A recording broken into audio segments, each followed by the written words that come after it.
Hey, welcome back. All right, let's take a look at the back page here, and you'll notice the instructions are the same. So I'm just going to kind of jump right into the math here. Okay, first thing we're going to do is find the vertex, and just like earlier, that formula will be negative b over 2a. So again, I'm going to start with that.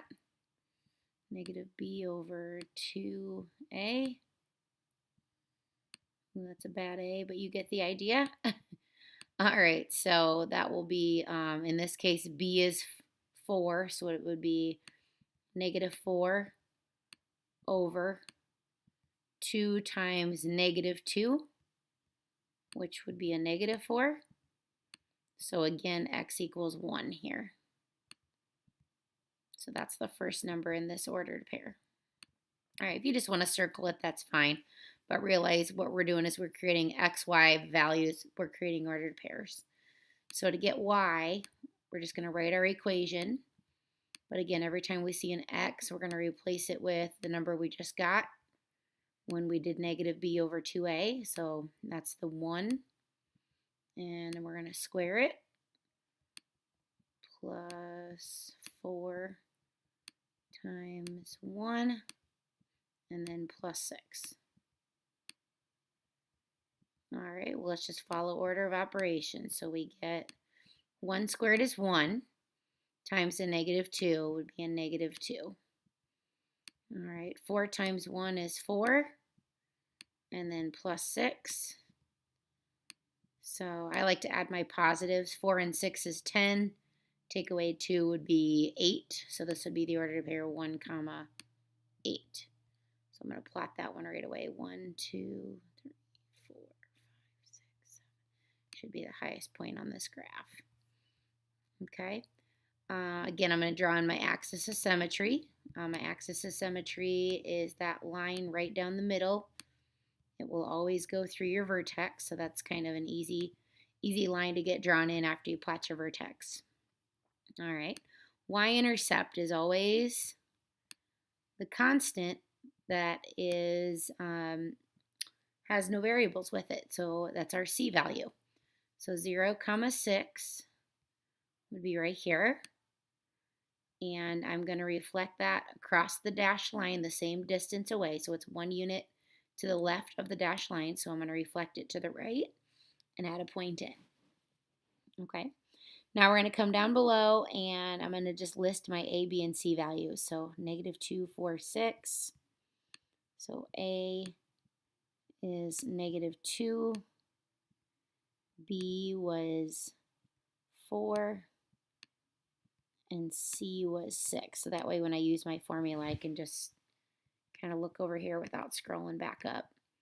So I'll write it again, negative b plus or minus square root. Ooh, that one looked a little better than my last one. B squared plus negative 4 times A times C. We're going to do all that first and then divided by 2a. All right, so let's just start filling those in. All right, negative b, let's look over here. B is 4, so this will be a negative 4 plus or minus the square root of b squared. Well, 4 squared would give us 16 plus negative 4 times our a value of negative 2 times our c value of 6. Okay, all over 2 times a, so 2 times this would be a negative 4. 2 times negative 2. All right, again, I'll keep going here. So we get negative 4 plus or minus the square root, and then we'll have 16 plus 8 times 6 would be 48. Okay, all over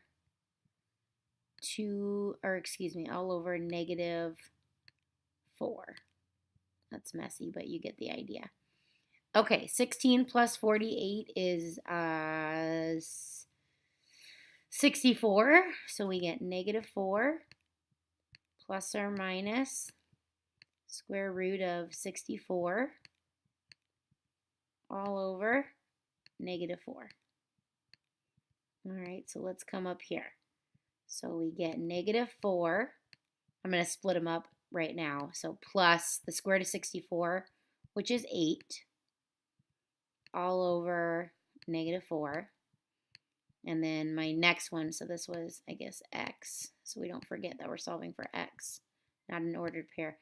So this one's also x. Again, it's not an ordered pair.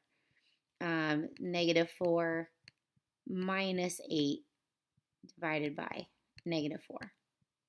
So on my first one, -4 plus 8 would be 4 divided by -4, which is -1.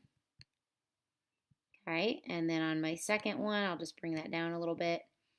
We get -4 minus 8, which would be -12, divided by -4, which is 3. So let's just check our graph. On the x-axis, these two numbers is where it will cross through. So it's going to cross through at -1 and at +3. So I'm going to put a point at -1 right here and at +3 right here. And look at that. It's perfectly symmetrical. So our graph is correct. We can draw in our curve. And these ordered pairs would be -1, 0, which is what we were looking for right here, and 3, 0, which is what we were looking for. Oops, keep goofing up my pen there, right there. All right, that's pretty much it. That's essentially what you're going to see on your quiz tomorrow. Thanks.